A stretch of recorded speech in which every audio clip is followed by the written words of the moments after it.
জয়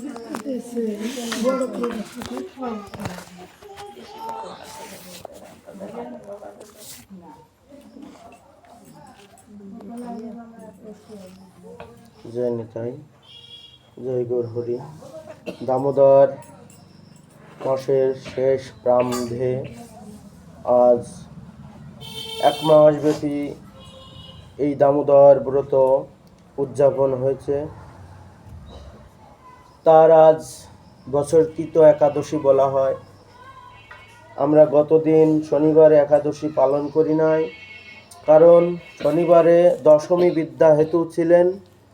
দশমী বিদ্যা একাদশী পালন করলে গান্ধারী দশমী বিদ্যা একাদশী পালন করেছিল বিধায় গান্ধারী নরকে যেতে হয়েছিল এবং তার শতপুত্র মারা গিয়েছিল। এই জন্য দশমী বিদ্যা একাদশী ভুলেও করতে নাই। তা আমরা কালকের ব্রত পরিত্যাগ করে আজ দ্বাদশী সংলগ্ন একাদশী ব্রত পালন করেছি।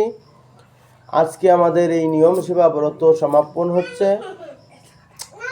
এমনিভাবেই আজ আমরা এই দামোদর মাসে অন্নকূট গেল কয়েকদিন আগে, অন্নকূট লীলাটি আজকে আস্বাদন করব। এই অন্নকূটটা কিভাবে হয়েছিল, কেন হয়েছিলেন? ভগবান বৃন্দাবনে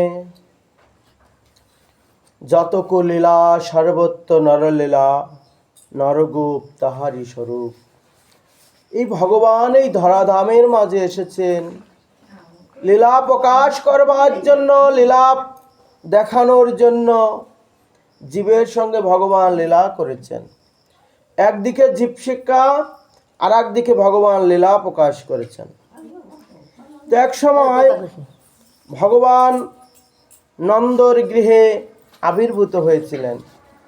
তো এই নন্দ মহারাজ অনেক যত্ন করে, রাজার ছেলে তো, ক্ষীর নবনী যখন যা লাগবে গোপালের সেবা দিতেন। এমনিভাবে গোপাল ধীরে ধীরে বড় হলেন। গোপালের 8 বছর বয়স হয়ে গেলেন। সে সময় ইন্দ্রদেবের পূজা প্রতিষ্ঠিত হয়েছিল বৃন্দাবনের মাঝে। ইন্দ্র পূজা করতেন। ইন্দ্র পূজা কেন করত? কারণ বৃন্দাবনের অধিকাংশ মানুষ হচ্ছে গোয়ালা। তাদের প্রধান কর্মটা ছিল কি? গরু ছিল প্রত্যেকের বাড়িতে 8টা 10টা 20টা 50টা করে গরু ছিল তাদের। গোমাতাকে তারা লালন পালন করতেন। শাস্ত্রে বলল গো সেবা করা গোবিন্দেরই একটা অঙ্গ সেবা করা হয়। তো গোমাতা সেবা করলে ভগবত সেবা হয়ে যায়। তো প্রত্যেকেই গো সেবা করত। আর গো সেবা করত প্লাস হচ্ছে ইন্দ্রদেবের ভগবান জ্ঞানে পূজা করত। কেন পূজা করত ইন্দ্রদেবের ভগবান জ্ঞানে? ইন্দ্রদেব বরিশন করে বৃষ্টি প্রদান করত। আর ওই পাহাড়ি এলাকা দিয়ে ঘাস হতো, বড় বড় ঘাস। এই ঘাসগুলো হতো ওই গাভীরা খেয়ে দুগ্ধ দিত, আর ওই দুধ দিয়ে তারা মাখন, ক্ষীর, নবনী এগুলো তৈরি করে বাজারে বিক্রয় করে জীবিকা নির্বাহ করতেন। এমনিভাবে যখন ভগবান এইভাবে করত, ইন্দ্রদেবের পূজা করত। একদিন এই ইন্দ্রদেবের পূজার আগেই এই দামোদর মাসে ইন্দ্রদেবের পূজা হতো। তো এই দামোদর মাসে ইন্দ্রদেবের পূজার আগে বলছে, বাবা তোমরা এত জোগাড় এত আয়োজন করছো কেন? তা বলছে, জানো না এই যে আমাদের ভগবান ইন্দ্রদেবের পূজা করতে হবে, ভগবান ইন্দ্রদেবের জন্য রাশি রাশি অন্ন, রাশি রাশি রুটি ব্যঞ্জন ইত্যাদি ইত্যাদি তৈরি করে আজ আমাদের সেই ইন্দ্রদেবের পূজা দিতে হবে। ইন্দ্রদেব সন্তুষ্ট হলে বৃষ্টি মেঘ হবে, আর মেঘ হলে বৃষ্টি হবে, বৃষ্টি হলে পরে ঘাস হবে, ঘাস খাওয়ার পরে আমাদের গাভীগণ খাবে, খাওয়ার পরে সেখান থেকে দুগ্ধ হবে, সেই দুগ্ধ বাজারে নিয়ে বিক্রয় করে আজ আমাদের জীবিকা নির্বাহ করতে হবে। তখন ভগবান শ্রীকৃষ্ণ, উনি তো স্বয়ং ভগবান হয়ে উনি তো মা যশোদার কাছে আসছেন পুত্র রূপে। কি করে বলবে যে তুমি আমাকে পূজা করো? এই কথাটা আর ভগবান বলতে পারে নাই। তখন মা যশোদা, নন্দ মহারাজ আরও অনেকেই ছিল। তা মা যশোদার কাছে এবং নন্দ মহারাজের কাছে বলছে, ও বাবা, তোমরা যে ইন্দ্রদেবের পূজা করো, তা তোমরা এই ইন্দ্রদেবকে কি কখনো দেখেছো? তো বললো, ভগবানকে কোনোদিন দেখা যায়? ভগবানকে ছোঁয়া যায়? ভগবানকে দেখাও যায় না, ছোঁয়াও যায় না। বলছে, বাবা, ভগবানকে দেখা যায়, ভগবানকে ছোঁয়া যায়, ভগবানের সাথে আদান প্রদান করা যায়, ভগবানের সঙ্গে মতবাদ করা যায়, ভগবানের সঙ্গে প্রেম আদান প্রদান করা যায়। বললো, তাই? কেন ওই বালকের কথা কেউ শুনবে? 8 বছর বালক গোপালের কথা কেউ শুনে ইন্দ্রদেবের পূজা বন্ধ করবে? বললো, হ্যাঁ, তাই করবে। কেন? গর্গমুনি বলেছিল যে, নন্দ মহারাজ, তোমার জীবন যদি উন্নতি করতে চাও এবং তোমার রাজ্য যদি রক্ষা করতে চাও, তাহলে তোমার এই পুত্রের কথা মতো চলবে, তাহলেই তোমার এই রাজ্য সুন্দর, সমৃদ্ধ এবং সুন্দরভাবে থাকবে।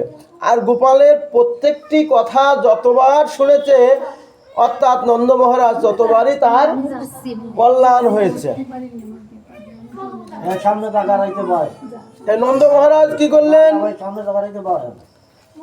নন্দ মহারাজ বলছে, না বাবা, আমাদের এটা পূর্বপুরুষের প্রথা, আমরা বহুকাল ধরে ইন্দ্রদেবের পূজা করে আসছি, এখন হট করে যদি ইন্দ্রদেবের রুষ্ট হয়ে যায়, তাহলে আমাদের অনেক বড় ক্ষতি হয়ে যেতে পারে।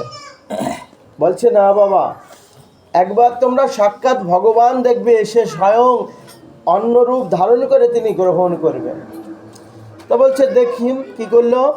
সবাই গ্রামবাসীকে ডেকে গোপালকে নিয়ে, তখন বলছে, এই পর্বত, গিরিরাজ পর্বত বৃন্দাবনে আছে। ওই গিরিরাজ পর্বত যদি বৃন্দাবনে যে কেউ পরিক্রমা না করে, তাহলে তার মানব জীবন বিফল হয়ে যায়। একমাত্র মানব জীবন সার্থকতা করতে হলে শ্রীধাম বৃন্দাবনে যদি কোনো ব্যক্তি যায়, তাহলে যে তাকে কি করতে হবে? গিরিরাজ পর্বত পরিক্রমা করতে হবে। গিরিরাজের আয়তন কত? 14 মাইল, অর্থাৎ 28 কিলোমিটার। এতটা পথ পরিক্রমা করতে হয় পদব্রজে। কিভাবে পরিক্রমা করতে হয়? কেন পরিক্রমা করতে হয়? পরিক্রমা এ কারণেই করতে হয়, একটা বজমায়ের পরিক্রমা দিতে দিতে চরণ থেকে রক্ত, কারণ ওখানে অনেক রাস্তাটা খুব খারাপ, পায়ে হাঁটতে গেলে পায়ের মধ্যে অর্থাৎ সুরকি ভরে যায়, রক্তপাত হয়ে যায়। কিন্তু বজমায়েদের কি ভক্তি! বজমায়েরা কি করেছে? ওই বজের ধূলিকণা ওই জায়গা লাগিয়ে দিয়েছে, তাৎক্ষণিকভাবে ওই জায়গা আবার ভালো হয়ে গেছে। বজ ধুলির মহিমা।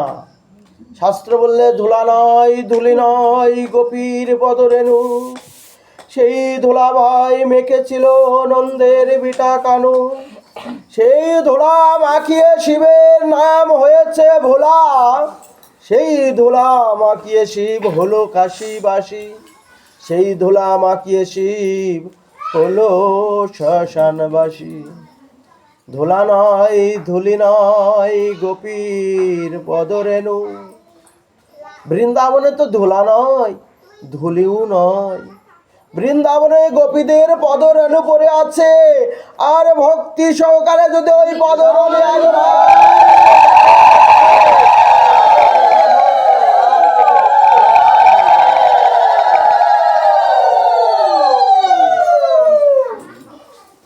ব্রজবাসীর ঘরে ঘরে গিয়ে এমনি ভাবে আজ গোপাল ক্ষীর নবনী গ্রহণ করত। তো এবার মা যশোদার কাছে যখন বলেছে, নন্দ মহারাজের কাছে বললেন যে, বা তোমরা গিরিরাজের পূজা করো। তখন সেই সমস্ত আয়োজন করে গিরিরাজের পূজা করতে গিয়েছে। গিরিরাজ স্বয়ং ভগবান ওই পর্বত থেকে, ভক্তের ডাকে ভগবান না এসে থাকতে পারে? আমরা অনেক সময় কীর্তনে গাই, বলি, ডাকার মতো ডাকলে হরি কি আর রইতে পারে? যদি একবার মন প্রাণ দিয়ে ভক্তি সহকারে সেই ভগবানকে যদি ডাকা যায়,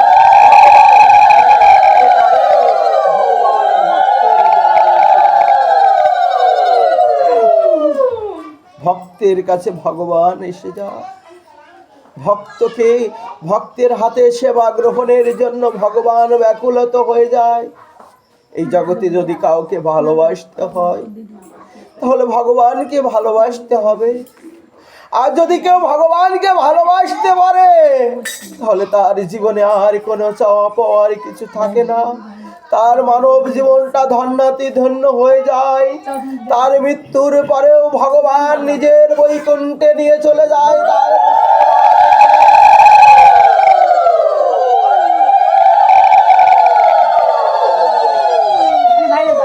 এই জগতে কারোর সাথে যদি সম্পর্ক করতে হয় ভগবানের সঙ্গে করতে হয়। আশ্রয় লয়ে ভজে কৃষ্ণ তাহে নাহি ত্যাজে, আর সব জীব মরে অকারণ। আশ্রয় নিতে হবে ভগবানের চরণ, ভালোবাসতে হবে ভগবানকে, সেবা করতে হবে ভগবানকে, তাহলেই আমাদের এই মানব জীবন ধন্য হয়ে যাবে।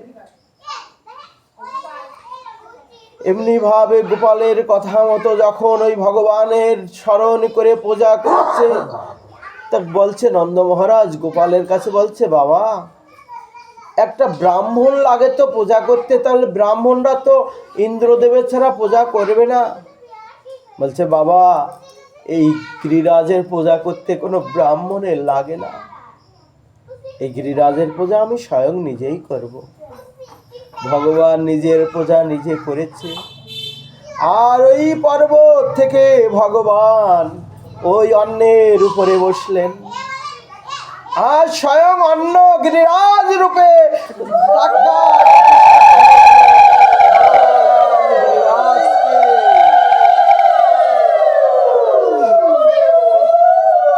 ভগবান গিরিরাজ রূপে যখন ওই অন্ন রূপে অধিষ্ঠিত হয়ে গেল, এই জন্য ওই দিন থেকে অন্নকূট বলা হয়।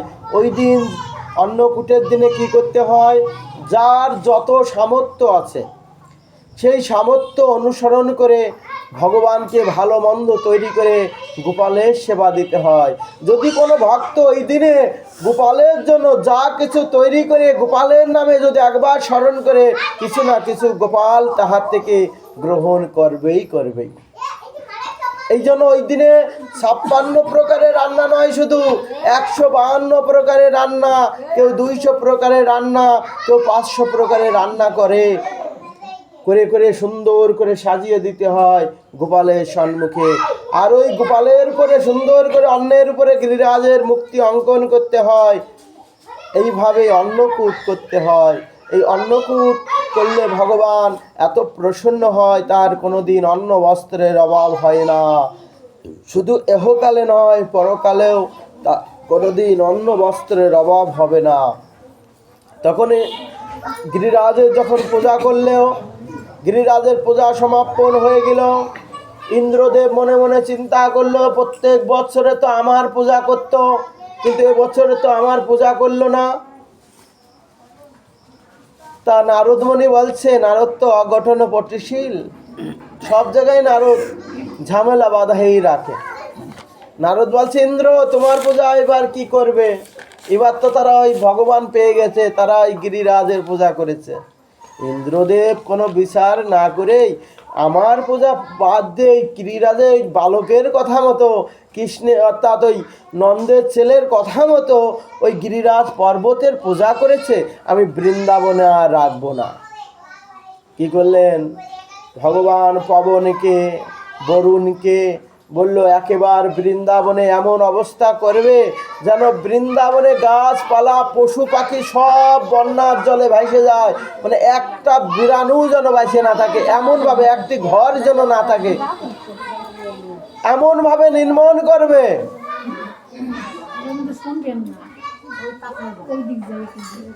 কি করলো গোপাল? এমন ভাবে বৃষ্টি দিয়েছে, তখন ছিদাম সুধাম দাম্ব সুদাম যত রাখাল গুণ। সিদাম সুদাম ছিল, দাম্ব সুদাম ছিল, রাখাল গুণ ছিল, শ্রীমতী রাধারানী ছিল, গোপীগণ ছিল। সকলকে বলছে তোমরা নিজ নিজ গৃহে ফিরে যাও। বলছে গোপালের কথা মতো যদি আমরা পূজা করতে পারি ইন্দ্রদেবের পূজা বাদ দিয়ে, তাহলে আমরা গোপাল সে চরণ ছেড়ে যাব না কোথাও। মরতে হয় গোপালের চরণে থেকেই আমরা মরব। কেমন প্রাণ, কেমন আত্মনিবেদন, কেমন গোবিন্দের চরণে দেহ মন জীবন জৈবন অর্পণ করে দিয়েছে। গোপাল কি করলেন? ওই 14 মাইলের পর্বতকে নিয়ে আঙুলে করে ধারণ করলেন। বলল গোপাল যদি মারা যায় ওর মধ্যে, তাহলে আমরাও মরব। সব গোপিনীগণ এক এক করে, গোপী এক এক করে, যত সখাগণ ছিল, বৃন্দাবনের বাসীগণ ছিল, সবাই ওর মধ্যে ঢুকেছে। গোপাল কি করেছে? সিদাম সুদাম মনে মনে চিন্তা করছে গোপালের যদি হাত লেগে যায়। তাই সবাই এক একটা করে লাঠি নিয়ে 4 কোণাতে ধরেছে, যে যাতে গোপাল একটু আয়েশ পায়। ভগবান কি করেছে? ভগবান তো দুষ্টু ভগবান। ভগবান একটু কেনি আঙুলটা নিচু করেছে, হুড়মুড় করে ওই বাঁশকুটি নিয়ে সবাই পড়ে যাচ্ছে। আবার ভগবান ঠিক করে দাঁড়িয়েছে, বলছে গোপাল এত বড় ভারী ভারী জিনিস ভেঙে যাচ্ছে, আর তুই কেনি আঙুলে করে ধরে রেখেছিস কি করে? যতবার আমাদের সঙ্গে খেলা করেছিস অর্থাৎ কৃষ্ণ, ততবার তো তুই হেরে গেছিস। তোর গাইতে একটু জ্বরও থাকে না। ভগবান মৃদু মৃদু হেসে বলছে, হরে ভক্ত, আমি কেন হেরে যেতাম তোদের কাছে তোরা জানিস? তোদের কাছে যখন হেরে যেতাম, তোরা যখন আমার কাঁধে উঠছি, আর তোদের ওই যুগল চরণ এখানে আমার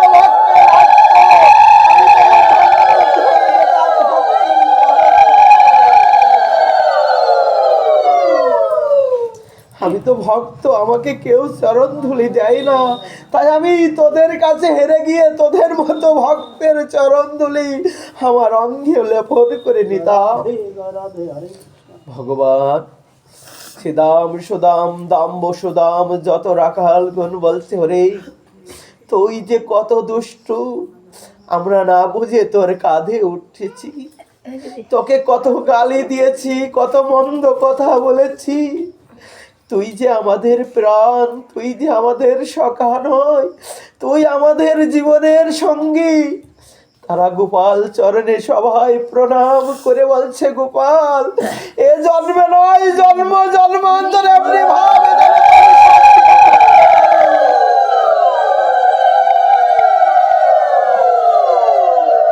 গোপাল এমনি ভাবে যেন তোর সঙ্গে থাকতে পারি, জনম জনম যেন তোর সঙ্গে থেকে তোর সেবা করতে করতে আমরা যেন চলে যেতে পারি, আর কিছু আমরা চাই না। ভগবান বলল, তোদের মতো ভক্ত ছেড়ে তো আমিও থাকতে পারি না। তোরা যতবার আমাকে ডাকবি ততবার আমি তোদের কাছে আসবো। এমনি ভাবে তোদের কাছে হেরে যাব, তোদের নিয়ে আমি এই নরলীলা করব। ভগবান ভক্তের কাছে বারবার হেরে গিয়েছেন। এই বৃন্দাবনে ভগবান গিরিরাজকে কেনি আঙুলি করে ধারণ করে রেখেছিলেন। এই গিরিরাজ পর্ব ধারণ লীলাটাই অন্নকূট লীলা হয়েছিল। সেই দামোদর মাসে অন্নকূট লীলা, আজ আমরা সেই অন্নকূট লীলাটি আস্বাদন করেছি।